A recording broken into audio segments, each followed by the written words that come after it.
You're listening to Beyond the Measure, episode 18. Listen as I, a young choir director, and my husband, a young composer, interview other music educators in order to gain insight into their own success in the classroom. We have a lot to learn, and we want you to learn with us. No matter your age, ensemble, or experience, this is the ideal podcast for music educators, composers, and students alike. So join us as we go beyond the measure. Hello, everybody. Welcome back to Beyond the Measure. I am your host, Christian, here with my beautiful co-host, Kara. Hello. We are here. We are back for another episode. Super excited. We have a very special guest on our show today. We have Mr. Reece Kingcade. Thank you for coming on the show, Reece. Oh, happy to be here. Thanks for having me. Yeah, we appreciate you coming on. For those of y'all that don't know Reece, he is one of the newest, I guess you could say, members, additions to the, not just the Abilene community, but the Abilene music community. Tell us, what do you do here in Abilene, Reece? So I am starting my first year at Cooper High School as the new head choir director. Really grateful to be here, but just everything is new, and I'm just really excited to learn and get to know everybody. And it's been fun so far. Yeah. Do you feel well adjusted to Abilene at this point, or do you still feel like you're kind of getting in the groove of things? I think so. For the most part, the biggest shift as far as the town is the loop. Yeah, I'm not quite used to that yet. Amarillo was a grid. That was easy to find stuff. Yes. For me, so I'm originally from Austin. Okay. And for those, if there's anyone listening that's not from Texas, pretty much every major city in Texas has a loop around it. Like it's like a highway loop, and a lot of the bigger ones, they actually have two loops. They have like a loop, and then they have a wider loop that's around, so it makes it easier to travel from the suburb to suburb. I'm from Austin, and I saw a picture one time that someone shared on Facebook, and it was like every major city in Texas has the two loops around, except for Austin. It's like a random two lines going up and down, like on the side, and it's just oddly shaped. And so anyways, it was just kind of funny. And so I'm from Austin, and I never really thought about it. And so then when I came to Abilene, I was like, man, this is nice. I like having the loop. It just kind of makes it easy to just kind of like go around, and you drop off wherever you need to go. But I'm sure everyone's excited to hear us talking about highways, so we can get on to the actual interview. But yeah, well, we're glad you're here. You're doing good things at Cooper already. Y'all are just getting ready to, or y'all are in the process of moving back into the choir room there, right? I remember you talking about that. Yeah, we just finished that up this week as far as the actual moving process. It's a journey. It's an adventure to get everything back in there, and things get delayed sometimes, and that's okay. It was an adventure this week getting moved in, and not quite places for everything yet, so there's still quite a few boxes around, but they are in the choir room, which is a huge step forward. So we're getting there slowly but surely, but it's just a completely fresh start. It's been really cool. Yeah, for sure, because it got all renovated over the summer and everything. Yeah, we're nice, though. We're really lucky. It's a really awesome space. Cool. So obviously you're not from Abilene, so kind of just tell us where you're from or where you came before Abilene, and just like your musical journey. Yeah. Well, I grew up in Wichita Falls, and I was never going to be a teacher. I was going to play pro baseball. That was the thing. Nice. And then I got to high school, played a couple of seasons, and everybody else got really tall and really fast, and I stayed about this height. And so I was like, man, I should probably find something else because I don't think this is going to work out too well. And I really just, as I finished up high school, I'd always been in choir, and I had a great high school director, but it really wasn't something that I had thought I was going to make my career in any way. It was always a special place for me, but it wasn't really something I had dreamed of doing. And so I majored in music because I wasn't really good at anything else, and which I know is how a lot of people get started. And most of my teachers over the last couple of years of high school, first couple of years of college, would probably corroborate the fact that I was not the most diligent of students. And I spent my first couple of years of college just not really applying myself. And I mean, I had great teachers, and I had an awesome experience at Oklahoma Christian, but I just wasn't invested. And I remember when so Dr. Kyle Pullen came to Oklahoma Christian, and I really started to get into choir at that point as a career. I had just started with the music BA, and I added education a few months in, but I had just really, at that point, I was like, I can start to see what this would look like. And at that point, I decided, you know what, I'm really going to give this my best effort.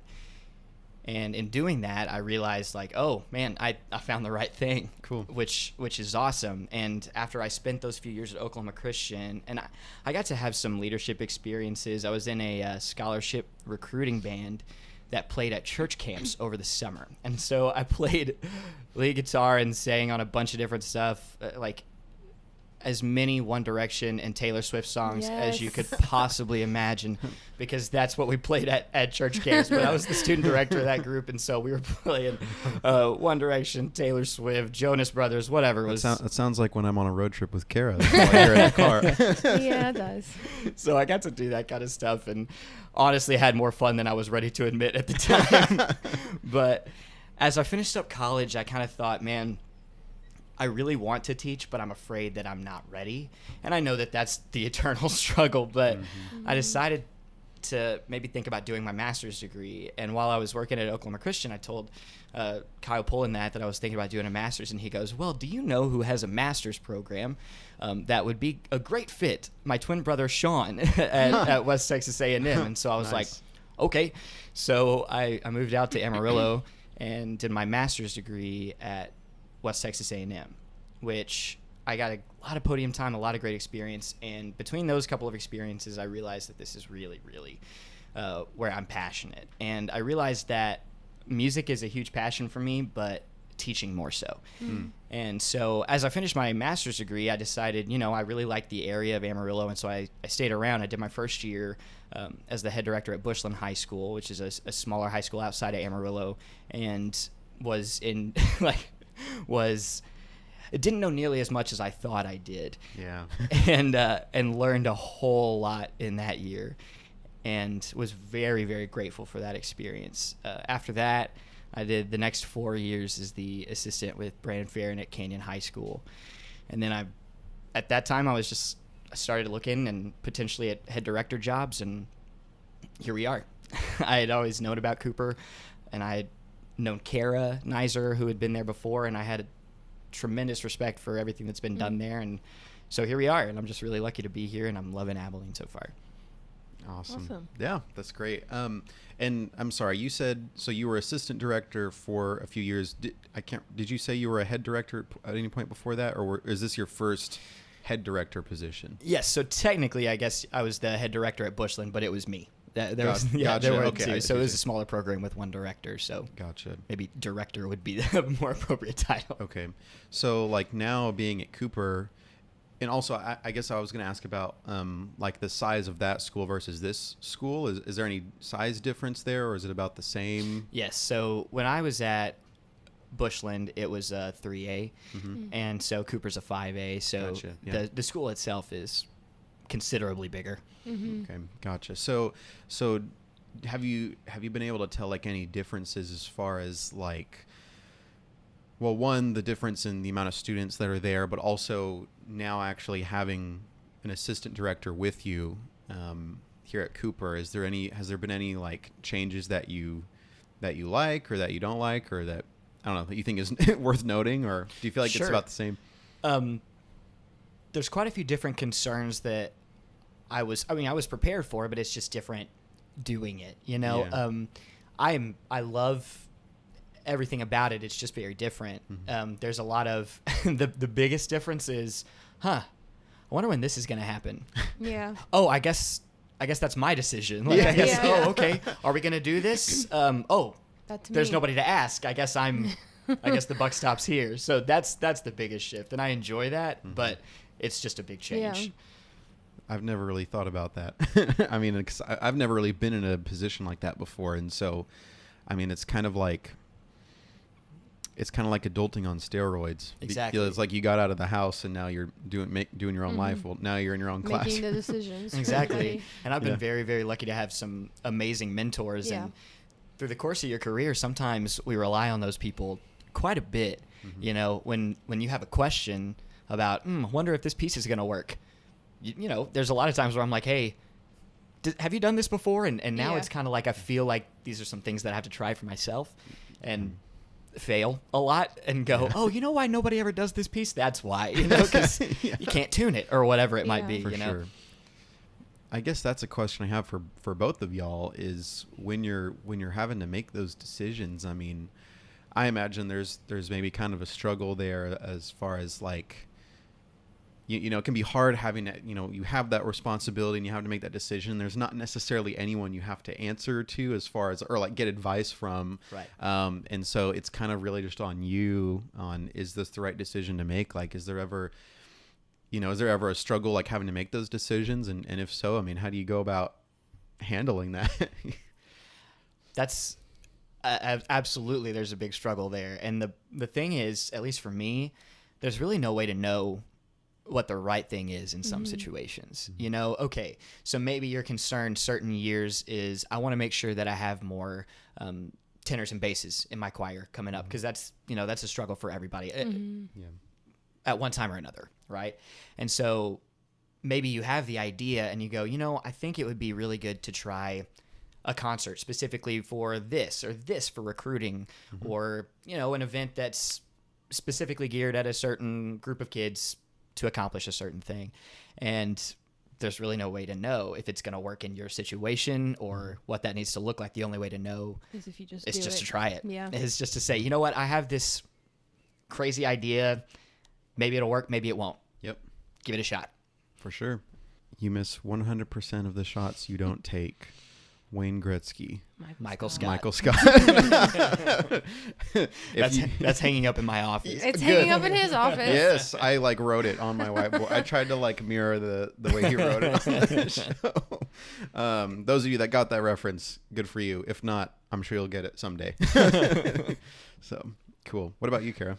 Honestly, I guess just doing it. Like, if you think it's going to be like beneficial, I think it's okay to just go ahead and try it. Like, there are a lot of things that I wanted to try last year, like with a smaller school district. And I wanted to ask my Abilene teacher friends what would they do with their choir, but mine was completely different. Right. Like completely different, all around. So, just have to struggle through it for sure. Yeah, trial and error. And as cliched as it is, I mean, there really are no two programs that are the same. And so something similar might work, but it might not. And that's the only way to find out. And for me, one of the biggest struggles in that is I'm not naturally that confident of a person. Oh, yeah, me neither. But when you're making those decisions, there's not really any room to second guess yourself. Yeah. It's like, this is what we're doing. I think this is the right thing to do, and we're going to all get behind this. And if it doesn't work, I can own that. But there's no way to halfway do some things like that. And it's okay to own it. Right. You know, like I mean, I'm sure it can be hard to be afraid of like, oh, what are other people in my district going to think? Or what are the other directors going to think, you know, if this doesn't go the way I wanted it to. And I mean, that's a fair something to think about. But like you said, I mean, you can own it and then you move on, and hey, that's a huge thing you just learned from doing that. Absolutely. And I've also found that, you know, in owning it, in admitting those mistakes, that's for me, that's one of the best ways to get buy-in from students, is if you can admit, hey, man, that was a swing and a miss, wasn't it? You know, and for sure, and that's definitely in rehearsal with whatever. If you can own your mistakes, they're more willing to own theirs, and it makes the environment better. That's huge. Yeah, no, definitely. I mean, I've even kind of felt I've had that kind of struggle. I mean, I feel like as of right now, the stakes haven't been as big for me, but like in my own music business, starting to market myself and decisions I've made on like the business side of things. I'm like, well, should I try putting some money into this method of doing stuff? And it's like, it's like, well, what if it doesn't work? It's a waste of, you know, money and time, but it's like, well, you don't know for sure. And what if it does work? Yeah, exactly. So it's worth giving it a shot. Absolutely. Cool. It's great. Well, I guess since we all literally just started school not too long ago, right. What have been some, like, I think we kind of talked about this at our little meeting the other day, but like, what are some good things that have happened that, within the past few weeks, and what are some things that maybe you've been struggling with in your classrooms? Some of the things that have been going really well is, and I know that everybody says this, but it's really true. Everything in the classroom that is successful stems from building relationships. And I think that's something that has gone really well lately. That's good. The kids here are so receptive and so supportive and so willing to invest, and that has made it very easy to just dive right in. Other than that, the struggles for me, not really anything in the classroom as much as just, some of the transition things being in flux and things like that. But the struggle for me is just things that I'm inexperienced with, personnel that I haven't really dealt directly with before and I've really enjoyed, but it's just a lot of new stuff. And just kind of what we were saying is just, I have no idea. There's no manual for a lot of these things. You just, okay, we're going to try this. We're going to, I don't know what, and just asking people that work with me, what do you need from me? Because I don't know. And sometimes that's okay to be like, I don't know. And how can I help? Yeah. And I think it's hard, or it's easy to, you want to be able to do something right. I'm a perfectionist, Kara. I know you're a perfectionist. I don't know if you feel this way, Reece, but, again, I'm just thinking back to my business side of things, but also when I'm writing music, it's I don't want to, I don't even want to start this project until I know how to do it right. Yeah. But a lot of times I end up spending so much time, it's good to do research and to prepare and everything. And there's a healthy amount of that, but there can get to a point where you actually kind of use that as an excuse to not actually start it. Absolutely. Absolutely. Because you're thinking okay, I've kind of got the framework for this, but maybe I'll just game it out a little more, and then we'll just see what happens. When it would be so much more beneficial to just do it, just to do something, anything. Just hey, do you think a parent meeting would be beneficial to have on this topic? Just do it. You're never gonna have it, and that absolutely has been a struggle for me. You're never gonna feel 100% on anything. You're never going to, when you program a concert, you're never going to be 100% certain that is the right program. Absolutely no way to be. You can be pretty sure, but at a certain point you go, man, it's either this piece or this piece. Just do it. Just pick something. Just go. And that's been something that I've learned over the course of and this is only my 6th year teaching, but over the course of doing that is just being willing to scrap something also when it's not working. So if there's a piece that you just really, really wanted to do and you program it and it's not happening, it's okay to go, you know what? Let's just punt on this one and let's just do something else that everybody's going to feel more successful with. And that was one of the biggest struggles for me starting teaching is when I was programming, I would think there is a perfect piece for this choir. I'm going to find it. And so I would spend hours and hours and hours not looking within parameters, but looking really for what I thought was going to be the perfect piece. And that that doesn't exist almost any time. And so you just have to go, you know what? This piece contains things that I want my choir to grow in. So I'm going to try it. Yeah, definitely. But then coming back to admitting your mistakes and going, hey guys, maybe not the best call on my part. Sorry about that. That piece didn't work. Let's try something else. Yeah. Well, and going off of that too, it reminds me of, I don't know if y'all remember hearing about this in school, economics and stuff like that, but there's the term opportunity cost. And that's simply the idea of however much time you spend doing one thing, that's an amount of time you could spend putting that time and effort and resources to something else. Right. And so like what you were saying with picking out, programming, picking out pieces, it's there comes a point where the amount of time you're spending looking for music, you could already have picked a piece that's pretty good and already spent more time analyzing it, working on it, and whatever with that. 100%. And that's what we, as educators, tell our students all the time, especially. So one thing that sticks out to me is, comparison-wise, it would be the all-state process, right? So one of the things I tell my students, and I know a lot of other teachers who do, you are not going to like every piece. You need to work the pieces that you don't like as much, if not more, than the pieces that you do. Yep. In the same way, we need to spend as much time in the areas of our jobs that maybe we don't enjoy as much. Yeah.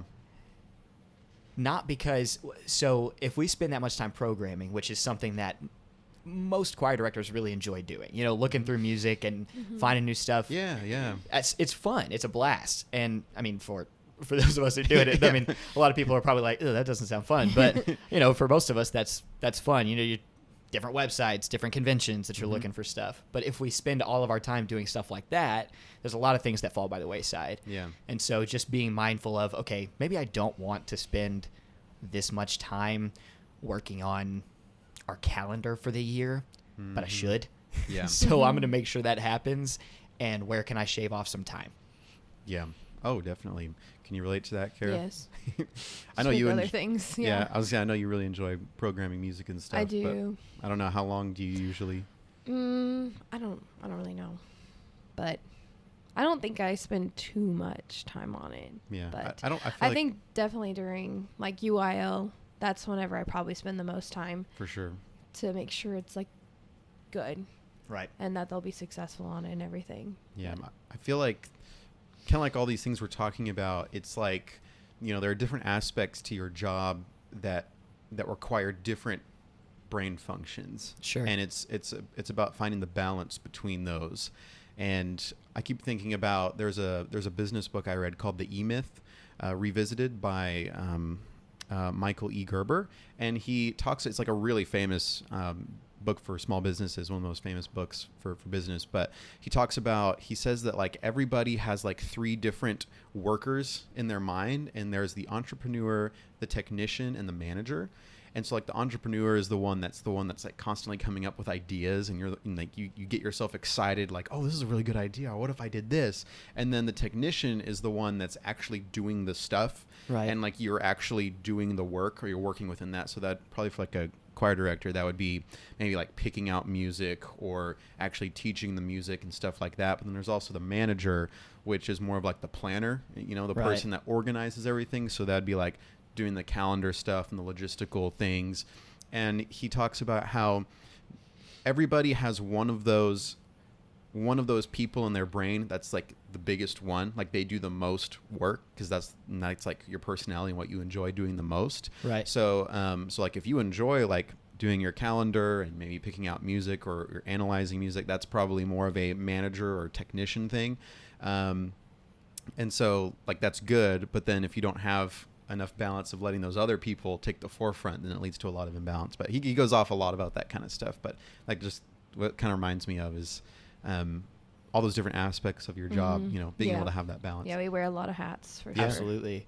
And I also find it interesting too that, you know, people think about music in different ways, and music attracts every type of person, every type of thinker, you know, and so there's a lot of directors who end up doing it and are very organizationally minded by default.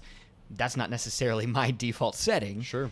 So I have to over-organize because that's not who I am naturally. And so there's just a lot of different types of music teachers that think about it in different ways. You know, a lot of people think about music mathematically. A lot of people don't. I don't. But those types of people are off, you know, they end up being pretty organized in their jobs and good at those types of things. And so it is really interesting to see the different types of people who end up as educators. Yeah. It takes more than passion. It does. It does. Like you have to be able to do the things that you're not passionate about so that you can do the part you are passionate about. Absolutely. More easily. Absolutely. I would say probably most of our jobs are not necessarily the things that we're passionate about. There's a lot of paperwork, and that's not a bad thing. There's just a lot of paperwork. There's a lot of organization. There's a lot of scheduling. But I always say the parts that, even though it's less of the time that you spend, that 30 to 40% of your time that is the job that you love, that makes the rest of it so worth it. Definitely. If your heart's in the right place, when you spend that time in the classroom with students, whatever else you have to do is worth it.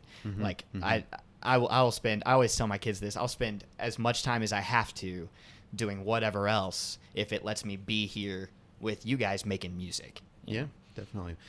I can relate to that as a composer too. I mean, believe it or not, composers don't always enjoy composing music, but you have to if you want the piece to be done. It's so fun to have a finished piece and to hear it performed, and that's like the most rewarding thing. And so there are times where, especially like if I'm working on a commission and maybe it's like an ensemble or an instrument I'm not used to writing or I'm not super passionate about writing for, and it's like, man, I don't feel like sitting down and forcing notes onto the page right. For this, but it's like knowing what I'm working towards, like that's ultimately like that's what's going to help me keep putting them down. But yeah. Yeah, I guess I hadn't thought about that, but I imagine there are plenty of ensembles and voicings that you're maybe not necessarily as passionate about writing for, but for sure, it's prudent for whatever reason. Yeah, I just finished and this is the first time I ever did a solo voice piece, and one of our good friends, Bryson Rule, from HSU, he he commissioned a song cycle from me a while back, and so for a long time I've actually been working on it. There was never really a strict deadline for it until this year, and so he was really wanting it done by a certain point, and so I was really working on it, and a lot of it ended up coming through pretty well, but then there were a few times within working on it where it was just like, man, I just can't, like I'm not feeling it, for doing this, and but then I would, I picture in my mind him on the stage performing it, and I'm like, oh no, that's gonna be so good. And so then that's what's always ultimately helped me get those notes onto the page, and then get to the double bar line and go back and and then adjust some things. So yeah, the journey from A to B is not always fun. Yeah, but it's worth it. Yeah, definitely. Yeah. Just when you're in it, sometimes you're like, man, I'm not sure about this. Yeah.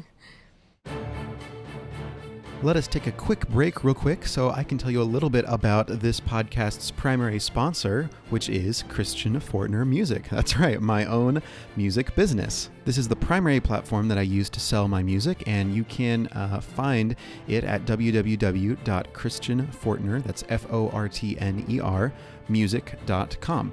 Now, you may be thinking, oh, I don't know, this guy is a young composer. Does he really know what he's doing? Well, to be honest, none of us composers really know what we're doing, if we're being completely honest with ourselves. But if you want to kind of get an idea of what my music might be like and if it might be a good fit for your ensemble, you can actually get a free copy of music from me. That's right, a free piece of music. This isn't just a study score. This is full score and parts that you can use for your ensemble to perform completely for free. And you can do that by signing up for my mailing list. So if you go to my website, Christian Fortner, that's Fortner, music.com/mailings, you can sign up for my mailing list right there, and you'll get a link in your inbox where you can select a piece of music for either choir, string orchestra, or band. And I should also mention that the choir piece, it can be either an SAB, SA, or TB version. So for any of you out there that are looking for SAB, SA, TB, specific voicings like that, then this might be a good opportunity for you. So yeah, that's about it. Again, if that's something you'd be interested in, just check it out on my website. And now we can get back to the episode. Well, you came to one of my classes the other week, like my roughest class, and I have a lot of discipline issues in there, and I was wondering, how do you deal with discipline in those really, really tough classes? I know that most people say that discipline happens through front loading and at the beginning of the year, but it really is true. The more that you can do at the beginning, the more that you can build relationships at the beginning, it does help. Now, it doesn't always fix everything, which we could talk about, but... Yeah, because I'll say, I feel like for the most part, I mean, I know it's only the fourth week of school, but I feel like I've developed okay relationships with most of them in there, but they're just a talkative group. And, you can have good relationships with students, but that doesn't prevent them from keeping their mouth shut. Absolutely. And sometimes it's the students who are the most invested in what you're doing that are actually the most talkative or disruptive. And maybe it doesn't come from a place of wanting to disrupt or wanting to be disrespectful. Yeah. Sometimes they're just not getting the disconnect of, okay, yeah, I'm glad you're having fun, but and so in those situations, like what you're talking about, that's exactly right. Relationships fix most discipline issues. They do not fix all discipline issues. And for me, the thing that I found that works more than anything else is making not rehearsing a whole lot less enjoyable than rehearsing, if that makes sense.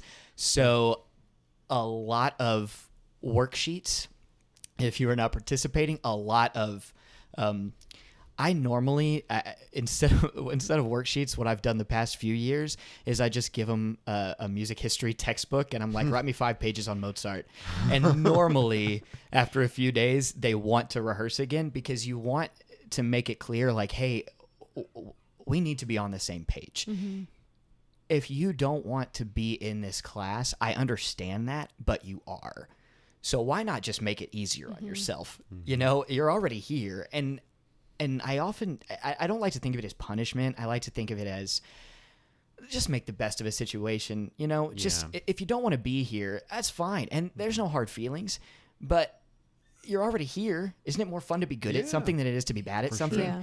Why not just give it a shot? And if you don't like it, I will help you change your schedule, and I will see you in the hallway, and I will be so friendly. Like it's not a matter of I'm going to be upset with you, but you're here. It's too late to change your schedule. Let's give it a shot. And I honestly, probably one of my bigger struggles is giving too many chances. And so to be completely honest with you, some of the questions that you're asking is also stuff that I struggle with because I want to get every kid to like being in my room. Yeah. It doesn't work. It doesn't work all the time. I can reach most students. I cannot reach all students. Some of them do not respond well. And understanding too that maybe give yourself a little break for that.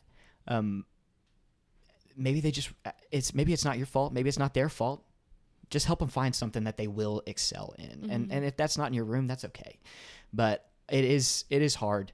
It is hard. And those are the things that we don't want to spend time on because we want to get to the music. Because why don't you guys understand? This would be so much fun. Like, come on, if you just do this with me, like you like it. But you have to spend the time, like I've seen you do, spend the time doing the things, walking into the room 5 or 6 times if they're not doing it right. None of us want to do that. And kids think we want to do that. Yeah. They think that that's what we enjoy doing. It gives us so much pleasure. That we just have the most fun making them walk in and out because a lot of them think it's because, oh, well, they don't want to teach. They just want to spend, whatever it is. That's not true. I would much rather just go in and sing. I promise you, I don't want to do this. And that's one of my issues too. Is just like, I'll let that go because we're right here at measure 8 and we're so close to what I want to do and we just won't talk about it. One of the really the biggest thing in discipline is consistency. So those students who are maybe, like we were talking about a second ago, who are invested in your class but who are talkative, they need to be addressed as much as any other student. And one of the things that we've talked about too is boundaries will be set in a classroom. Either you will do it or they will do it. And you have to be the one to do it. And so the past few years, I've had a very clear idea of here's my line. And when you cross it, you're going to know. And from there on out, we've set the expectation standard. You know very clearly this is when the line is crossed. And for me, that is open defiance. There's a lot of other things that I can address in different ways, but not doing what I ask you to do or telling me no, those are my biggest hard and fast lines. So when that happens, you have to be willing to follow up with consequences. And none of us want to do that at all. It's just not, it's not fun. Yeah. I was about to say, I feel like, I'm sure this isn't the case for everybody, but at least I know it would be for me, and maybe y'all can relate from what y'all are saying, is it's like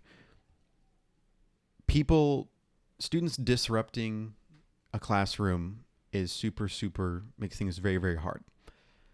But the one thing that I think is even harder than that is enforcing the discipline that's going to solve that, because it's like, I feel like if I were in y'all's shoes, it's like, because I can relate to what y'all are saying. I think that's something I would really struggle with too. I don't really know how I know that, but I feel like just the few interactions I've had with students, it's like, I'm the same way. It's like, I don't want them to not like me, or to, because Right. that's probably going to happen as a result in some way, shape, or form. And I think it's super easy to just, well, I'll just look the other way. Yes. It's so much easier. Yeah. It's so much it easier. is. And when you have it's so much easier just to let it go, but it doesn't work. And when you do that over and over again, then it starts to spread, and these kids, they'll see, okay, we're moving the boundaries a little bit. Yes. And then yes. before you know it, now it's not a couple of people talking, now we're losing rehearsal time. Now but I frame it as, I want to value their time. And I think, most great teachers will tell you, when you address students, you need to do it as we, not as you, not you need to rehearse better, but we need to have a better rehearsal, those kinds of things. And when you frame it that way, I always say, I'm going to push you and I'm going to hold you to a high standard, not because it's what I want, because it's what you deserve. Yeah. And if I didn't do that, I would not be worthy of being your teacher, because you deserve the best. You are hardworking, you are smart, you are talented. And if I don't treat you like that, I am doing you a disservice. So I'm going to treat you like that, and I expect everybody in this room to be held to the same standard. And so most issues like that I've solved with, any mistakes that you make in the classroom are not a problem if they are made out of a lack of ability. So I always tell my students, if you make a mistake because you truly just cannot do it there, I mean, if you are not at that level yet, that's never a problem for me. I will find you where you are, I will meet you there, and we will fix it. But mistakes due to a lack of effort, I cannot accept that. Yeah. If it's because you are not giving me 100%, you're choosing. that's not okay. Yeah. And I tell them too, that's the standard I expect them to hold me to. Yeah. Because in my classroom, everybody's giving 100%. If I'm having you stand the whole day, I'm standing the whole day. If I'm having you work as quickly as I'm working, I promise you I'm going to do it. I'm going to hold you to that standard, and you can hold me to that standard. And there's not going to be a person in this room who isn't giving their best for everybody else. Yeah. And I try to frame my discipline that way, as not as you are doing something wrong, but as, in doing this, we're letting each other down. Yes. Yeah. Yes. Well, and also, it's easy to forget too, like, in how you discipline a student is just as equally affecting the people you're not disciplining. Right. Because, I honestly never really thought about this until now, but I'm thinking back to when I was in school, and I was a well-behaved kid. I was never really a kid that was, getting in trouble or anything or getting disciplined. The one thing that frustrated me more than that initial frustration of like, oh, the teacher's getting mad at us, because it's like everyone kind of feels that in a way. But the one thing that made me even more frustrated than that was when, okay, there's a guy over here and he's not doing what he's supposed to be doing, and it's distracting me, and the teacher's not doing anything about it. Like, why aren't they taking care of this? Right. And so that also sends a message to your other students as well. 100% it does. And it's important that they see that you take it as seriously as some of them do, because it doesn't matter what class it is. You might have a lot of kids that are not invested in a certain class, but you're always going to have a few that are. Always. And if they see, man, I am never getting my phone out, and this kid next to me has his phone out every single day and it's never been addressed, that becomes discouraging. Yeah.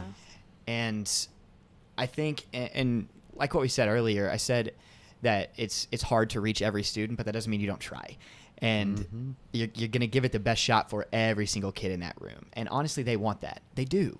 They want to be told to put their phone up. They do, because it's better, like we were saying, it's better to be good at something than it is to be bad. Even if so, they want to be held to a higher standard. Yes. Some of them just don't know that yet.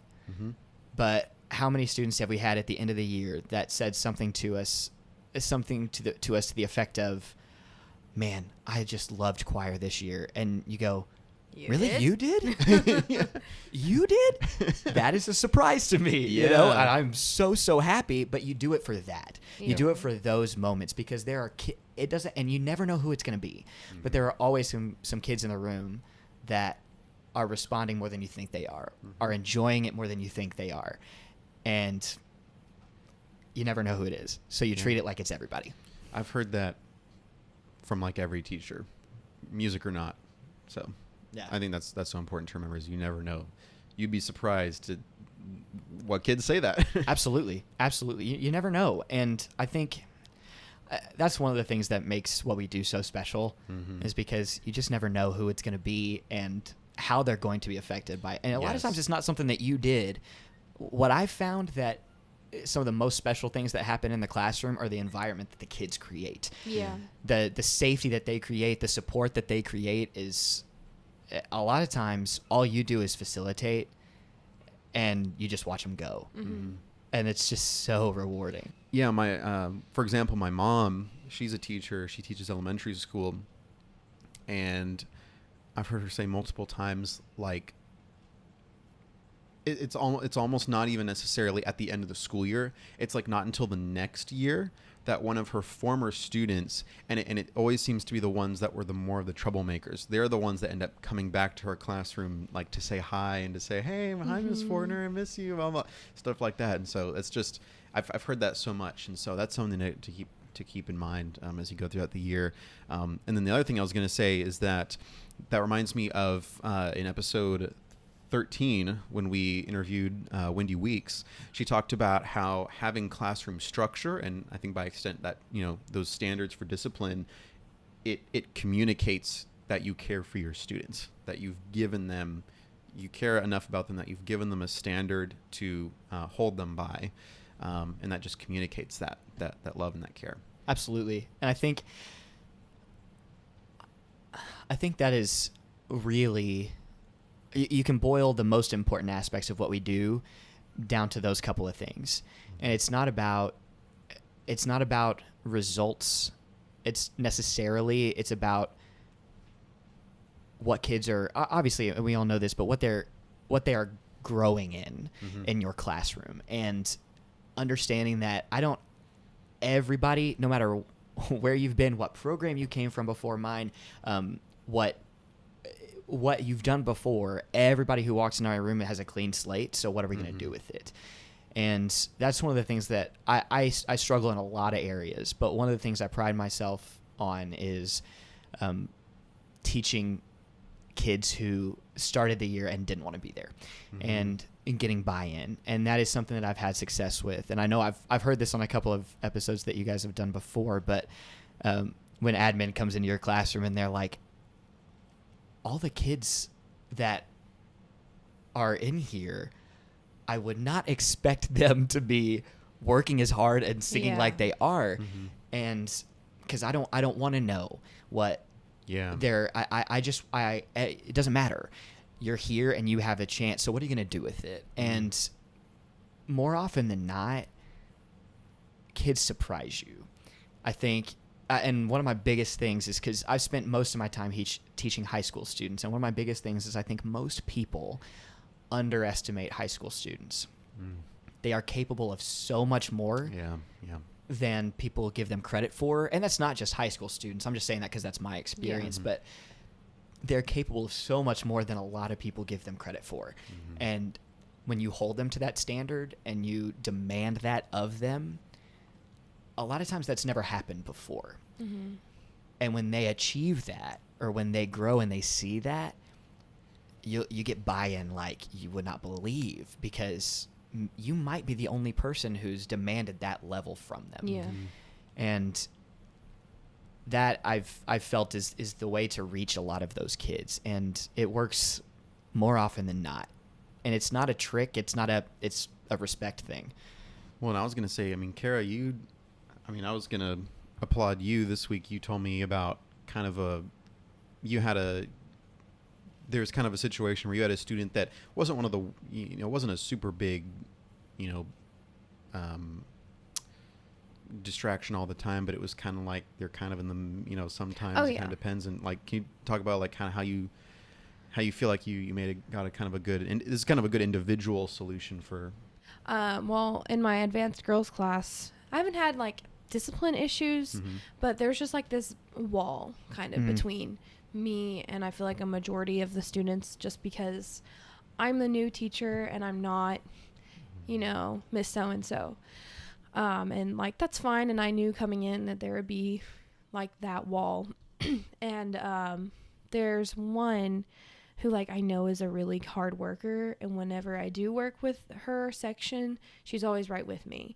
But I can tell like if I do something weird or like different, she'll whisper to her friends about it. But I have officer positions in each of my classes, and she really wanted to be president, and she kept coming tardy in my class every day.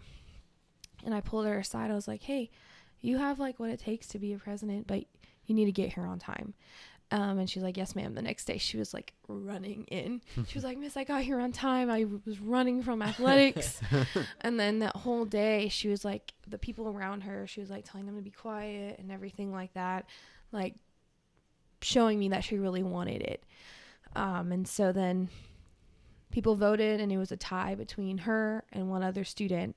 And I was like, well, they're both super fit for the job, so why not just make them co-presidents? So that's what happened. And after that, like, she's taken responsibility. And I think that's really important, is the students that want to take that initiative, give it to them, or have that potential to have leadership. Because there's another student in one of my other classes who, you met him. He's a good student. He talks a lot. And I think next week I'm just going to assign him president, because nobody's turned in Cool. turned in sheets in that class. So I think I'm just going to assign it and give him that responsibility of coming in class, taking role, and maybe that'll help. Yeah. Because I know that he has that capability. Turning leadership over to your choirs as much as possible is one of the biggest things you can do to get buy-in. And it sounds so simple. And one of the struggles for me is I'm bad at delegating. I'm terrible at it, because I'm just like, man, I'm just going to do it. It's just quicker if I do it. Same here. And there's a lot of merit to that. But if you can it would be quicker if we did a lot of these things, but it wouldn't be theirs. It would be yours. If you're making the decisions for them all the time, obviously there are certain things that are up to the director and the director alone. But everything that you can turn over to kids, if you do, and you teach them how to lead, and you let them make decisions for their social events or for whatever you can, it's crazy how much buy-in that creates. And not just from those kids in the leadership positions, but from the rest of the group who go, oh, well, if this president said to do it, like this guy who stands next to me on the riser said to do it, okay, I can do that. And then kind of what you were talking about, Kara, that goes back to now they're going to police in your classroom for you. Yeah. Because you've given them a leadership position in certain ways, and whatever that looks like for specific choirs. And now those kids next to them are going to listen when they say, hey, man, put your phone away. Or, hey, man, he's talking. Like right now, can you just not like talk to me like this is a normal conversation, like super high decibel? Like, like just quit. And when that starts to happen, now you're not just fostering the leaders, you're fostering the next generation of leaders in your choir, especially in the high school environment where you've got 4 years of kids there. You're always thinking about, how can I get these freshmen and sophomores bought into this, not just what we're doing in their class, but what this program is. How can we get them to not just buy into their years here right now, but these younger kids at the junior highs? How can we get them to buy into them getting this program and to these seniors? How can we just vertically align this so everybody has the same vision and drive to get all these kids bought in the same way? And that if you can turn that leadership over to them, they'll value the program as much, if not more, than you do. For sure. And they will surprise you with how invested they are and how hard they will work it's shocking to see when they plan their own officer meetings and schedule these events. I'm like, man, this took a lot of work. Like, okay, seriously, cool. I mean, I've had leadership before who planned like community service days where we'd go and work in like parks and stuff. And I'm like, man, this is awesome. And it's great PR for the program. It's great for the community. And the more you can do things like that, results are just exponential. Yeah, it's like if I'm not saying this is the case like with your students, Kara, that you were saying, but it's like if it seems like they don't quite seem to care enough when it comes to just rehearsing and singing, it's like that's a good example of giving them something to care about. Right. So absolutely. It's not just this, what we do in here extends beyond our 45 minutes or 50 minutes together, and it extends beyond music. How can we affect our campus? How can we affect the district? How can we affect the community in a positive way? When people see members of our choir program, what does that say to them? What do they equate with that? Yeah. How can we be, and not a reputation, not have a reputation just for the sake of it, but how can we really benefit those around us through music, through community service, through whatever that is? How can we be a force? Yeah, there was I remember reading in one of my English textbooks in college. It's probably the only thing I remember from that class. The class, it was one of your typical English composition classes about persuasion and kind of a rhetoric type stuff, and it had an example in the book that I'll always remember. I found really interesting. It was that Ben Franklin, at some point, I don't know if this was before or after the Revolution, but just in that kind of time where there was a lot of debate going on between people about, well, how should we do things? Should we do this? Should we do this? He was in a series of kind of debates and arguments with those kind of situations over multiple days, and he knew there was this one guy in there that was pretty good.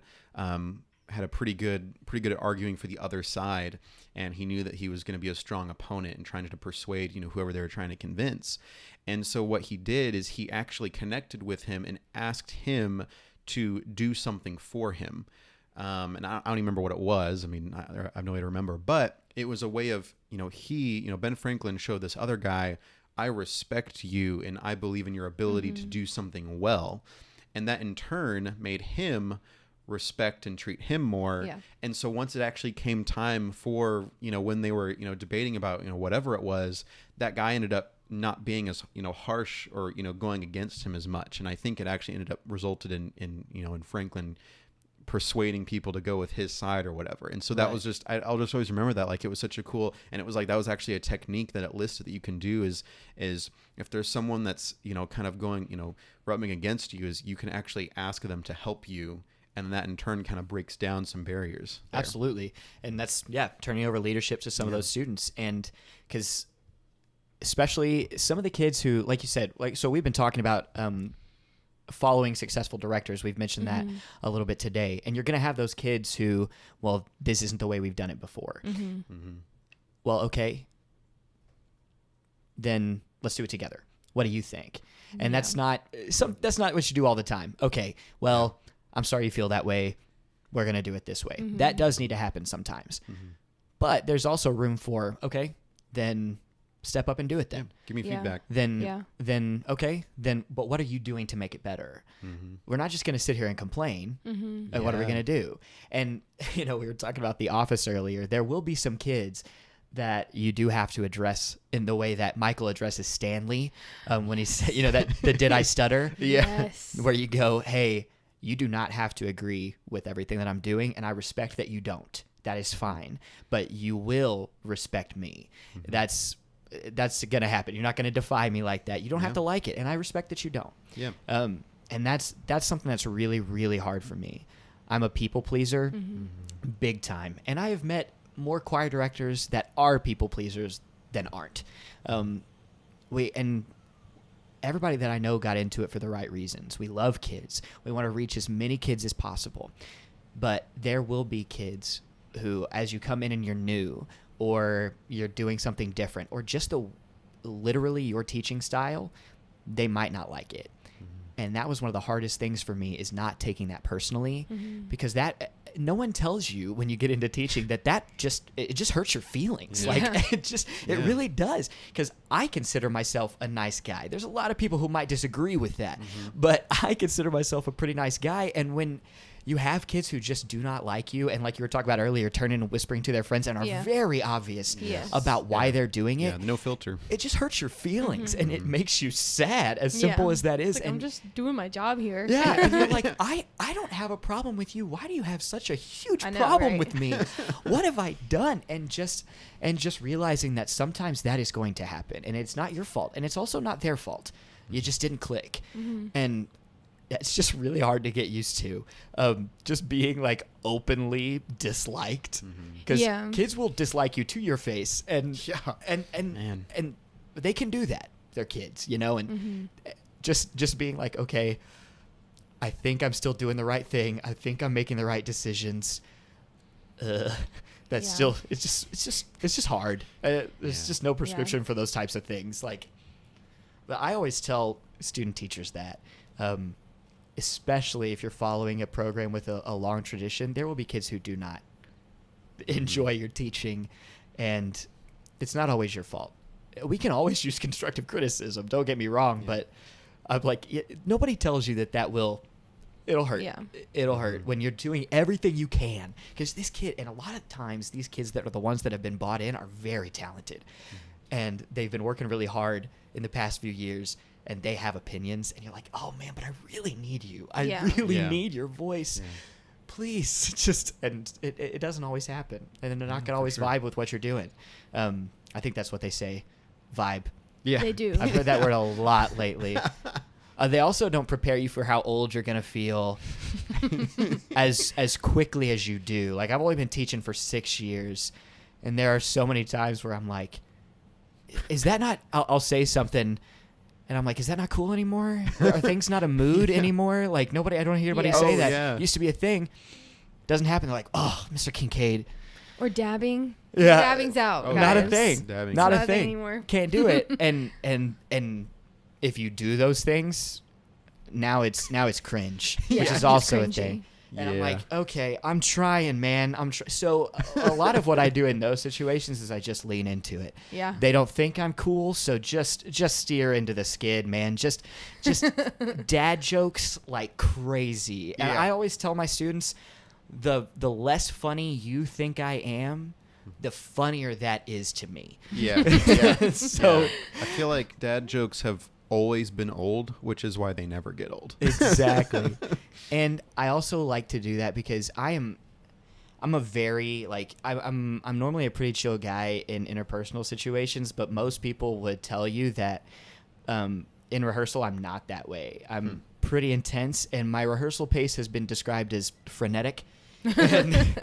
But that's how I work, and I sometimes like to remind them that I can still be fun.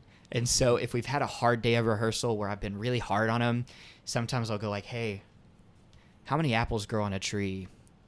And they'll collectively, it's like, ugh. And I'm like, all of them. And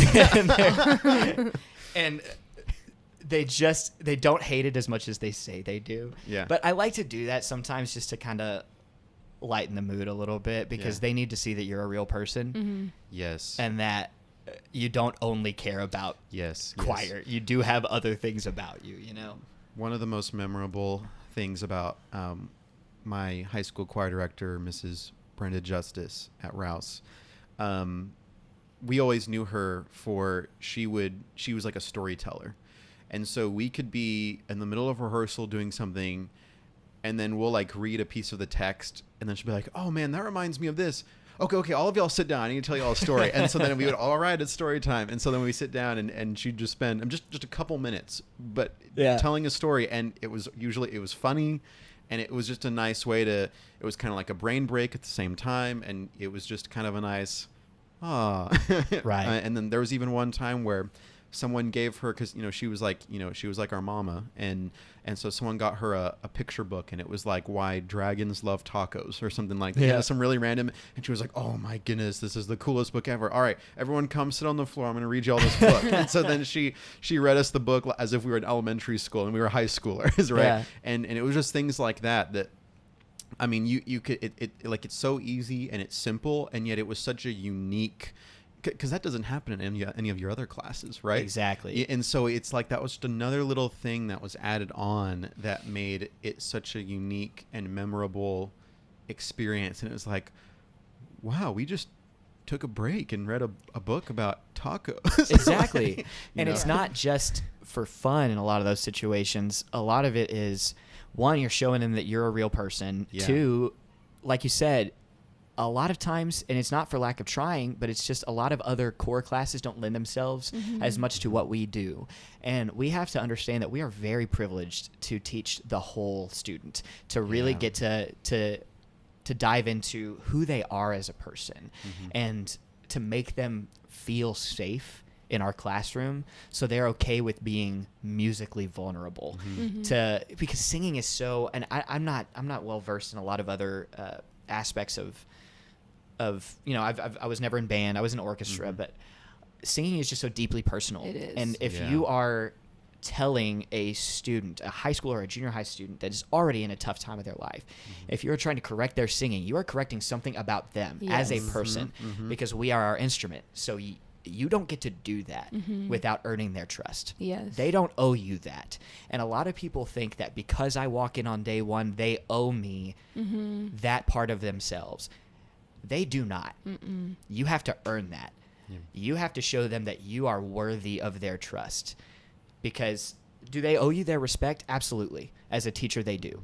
Yeah. But you have to earn that level of trust and that level of musical vulnerability. And that's on us as the adult to earn that from them and to make them feel safe. And that is sometimes how you do it. And I know that everybody talks about this too, but authenticity is just one of the biggest things that you can do. One of the things that every teacher struggles with, every teacher that I know, especially at the beginning of their career, is trying to emulate a mentor that they had that was successful. And that's a great thing to do, but you can't do it for everything. I cannot teach like my high school director her name was Suzanne Barnes. She was excellent, and I enjoyed every minute in her classroom. I cannot teach like her. I can't, because that's not who I am.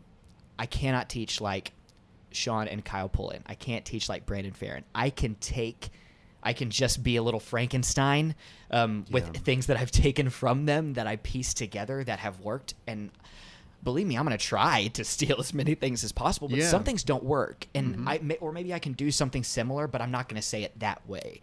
Because if I do it, it doesn't work, because and the sometimes students see right through it they too. absolutely do.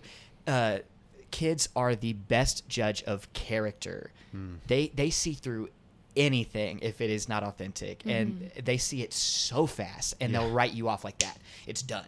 Like, they don't care. They're not going to sing for you if you try to be somebody that you're not. And in doing that, now they're comfortable being themselves. But if you're not coming from a place of authenticity, why would they? Oh my gosh, yeah. And I mean, I can relate to that as a composer too, when you're writing your music, and I think that goes for anything. Yeah, whatever you do. And like you were saying, that doesn't mean don't take that as don't take things you like that other people do. Absolutely. By all means do it, but that in itself, even if you just take certain things that you like from other people, that in itself makes its own special mixture. Absolutely. With what you do. Absolutely. And that's all any of us can do is take things that other directors have done that we like, take things that, and as especially at the really the beginning of my career, with this only being 6 years in, I'm still calling everybody, hey, what would you do here? What would you do here? I'm going to steal this. I'm going to steal this. But I ask them, like, how did you figure out how to do this? Oh, I stole this from this guy. Oh, I stole this from her. I stole this from... They all have their own mentors that they've taken these things. So it's not bad. That's just what we all do. Oh, man, that's great. Okay, I can not phrase it that way. That wouldn't work for me. But you know what I can do? I'm going to use the same idea, but I would say it like this. And I think that being willing to admit, okay, I'm fine that I stole that. That's fine, because it works. Yes. Or I think we all need to be a little more willing to admit those things, because that's what we all do. Oh yeah, you're not just teaching art. Teaching is an art. Exactly. And another thing we talk about, teaching the whole student. One thing that I always try to do is I want them to know that I care about them outside of the classroom. Mm-hmm. So I know a lot of teachers do this, but one thing that I've found that's very effective is being willing to give up your weeknights, your weekends, and to be at their things. Yeah. It's not that difficult, but it is. We were talking earlier about opportunity cost. It is that. Yeah. What am I giving up to be at this Tuesday night wrestling match? You know? And is it worth it? It is. Always. Every time. Every time it's worth it. And not just for the kid, but now I'm meeting their parents. Now they're seeing that, well, I don't have any reason to be at this middle school football game other than I've got kids that are playing. Yeah. I'm meeting their parents. I'm talking to the kid afterwards, and they know, like, Mr. Kingcade cares, and he's going to show up to things. And I try to be at something at least a few nights a week because it just goes a long way. It goes a long way. And now, so you do that for a while, and now they'll fight for you. So my first year, I had some conflicts just because when you're new at a campus, you don't know what nights things happen. You don't know what things are more important than others. Every campus has a couple of programs where it's like, oh, watch out for those things. You can't schedule on top of those. That just happens. And so I didn't know what nights were good, what things were. So I had a couple of things where, like we all do, we have a couple of kids with conflicts. Well, I've come to their volleyball games. I've come to their basketball games. And I had a couple of students that were like, hey, we've got practice that night. We can't be there. And I would have a couple of kids who play volleyball that would go, he's been at every game for the past 3 months. We can be here for this. Yeah. Wow. And so it's not just, the payoff is huge for your program, for your kids, how they view you, and how their parents view you. And I'm not saying it don't just do it just to get something out of it. Yeah. I actually enjoy doing it now. I love going to those things. I love seeing my students excel in something else. And the payoff all around is huge. And it's hard because at the end of the day, we just want to go home. I'm a pretty introverted guy. And so I love teaching, but teaching's pretty draining for me. And so at the end of the day, I'd really like to just go home. But man, this kid told me there's a football game tonight, and he took the time to come up and ask me if I would go. Yeah. I'm going to go. And I'm going to make sure he sees me there because that's important. And I think and you can have fun with it. It's just prioritizing and knowing that those kids are worth your time in and out of the classroom. I think that's I'm not even a teacher, and just being like with you, Kara, at times and going to football games on the weekends and seeing your students They treat react you like to you're you a celebrity. Yes, it's Every so time. rewarding. It's like, so well, rewarding. it is rewarding, and it's also like an ego boost too. It's Yes. like, oh Yeah, and take it. yeah, Yeah. I'm here. Yeah. Oh, thank you for the welcome. Yes. Yeah. And and it's like, after all y'all have suffered throughout the week, you deserve to soak it in a little bit. Yeah. You're allowed to do that. And it's kind of like what we were saying earlier. It's the kids that you wouldn't expect that are so excited to see you. And it does something so special for you and for them to know that you are invested in the community, that I want admin to see me. Yeah. I want kids to see me. I want parents to see me at different random things. I want them to know that I don't just care about my choir program. I care about the campus. And when I'm asked to do things, like, it's important to say no, but it's because that's advice a lot of people will give you. Hey, say no to some things. You got to protect your time. Sure. I would counter that it's also important to say yes. That if you can do it, you should. If somebody's asking you to sing at a volleyball game, they want you to sing the national anthem, if you can make that happen, you should. If a kid is asking you to come to their calf roping event over the weekend, whatever, I've had that one. Yeah. I've had a lot of my first year I was invited to a tuba euphonium, like Christmas caroling event in the mall, which I knew absolutely nothing about. And I went, and it was all new. I thought it was awesome. It was just, it's just all just low brass Christmas carols. I had no idea what was going on, but I had a blast. And it's just, it's cool to invest in your kids in that way. And I just have a fun time doing it. And like I said, you talk to their parents, and now their parents are going to go, hey, you need to, I don't know, maybe you should try choir next year again. Maybe don't give up on it yet. Yeah. Because I've seen the community that's created there.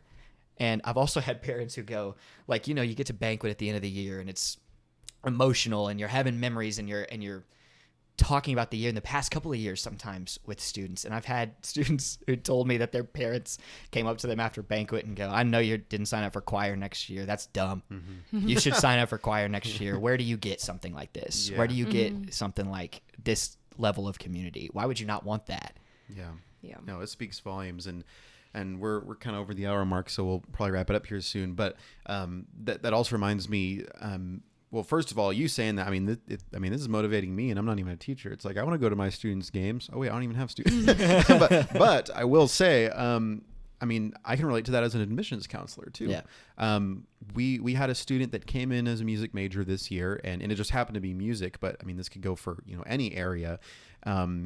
She's in choir, but she was also in orchestra at her high school, and they were performing at TMEA this past year. And so, we were down there, and Dr. Cottrell, who was on the show last week, we were both down there, and we went and we attended her orchestra's performance, and we saw her later, and she came up to our booth and said hi, and just thank you so much for coming.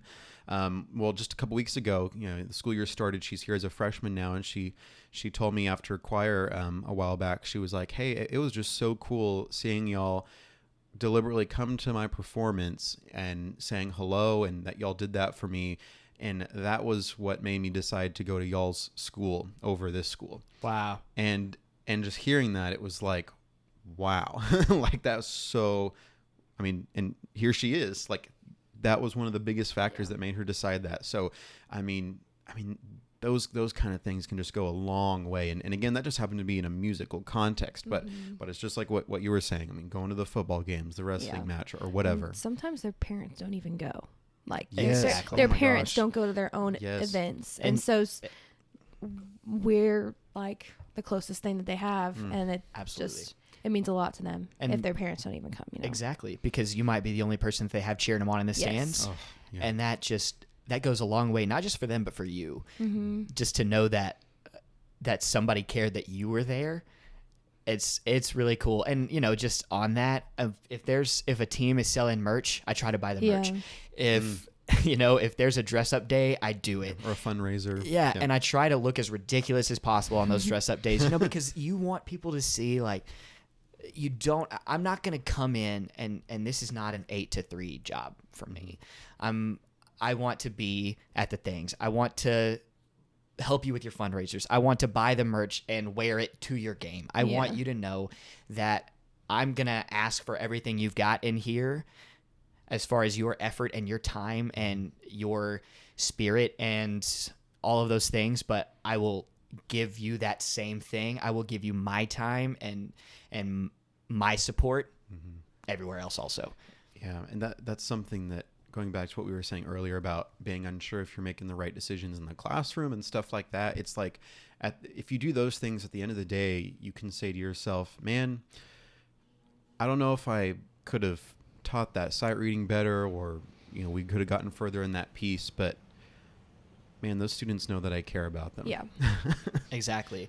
And it's like I was saying earlier, 'cause like my biggest thing is we're not going to make a mistake out of a lack of effort. And so even if you're making these decisions, if your heart's in the right place, it's really not a mistake. You tried.